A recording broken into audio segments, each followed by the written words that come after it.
Trump said it before. Why on earth are we subsidizing the defense of... You're not subsidizing anybody. What you're doing is a protection racket. You know that scene in the Mafia movie where the thugs walk into the local shop and they're like, it's an awfully nice store you got here. It'd be a shame if somebody would mess it all up. And then they like break all the bottles on the shelves with their baseball bat. But if you were to give us, I don't know, maybe 10% of your profits, we'd be happy to keep it safe for you.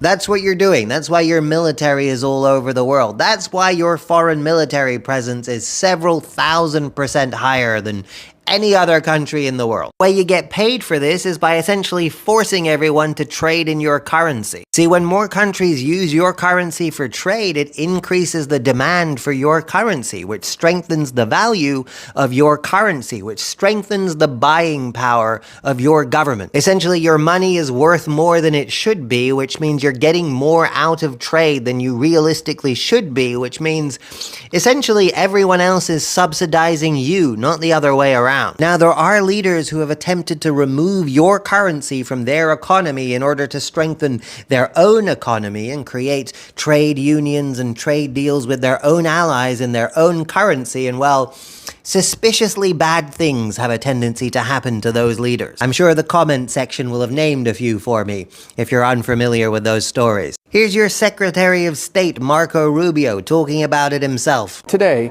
Brazil cut a trade deal with China. They're going to, from now on, do trade in their own currencies, get right around the dollar. Imagine the nerve of Brazil and China, who are only two of the biggest economies in the world and already engaged in a trade alliance with each other, called BRICS, by the way, but imagine them having the nerve to believe that they have the right to trade with each other in their own currencies and leave the United States out of the loop, to deprive the US economy of its cut, its little taste. But enlighten us, Mr. Rubio. Why is this so worrying to you? They're creating a secondary economy in the world, totally independent of the United States. There'll be so many countries transacting in currencies other than the dollar that we won't have the ability to sanction them. Right, because if you don't force them to trade in your currency, then not only does their trade no longer benefit your economy, but you can no longer weaponize your currency against them and cripple their economy if they decide to act in their own self-interest in ways that don't benefit your economy. This is why the EU and the US are such close allies. We both consume more than we can produce, which means we need to force favorable trade conditions that allow us to maintain a stranglehold on the world economy. This is why we're besties, because working together to keep our boot on the neck of the world, both economically and militarily, is the only way we can feasibly be in charge.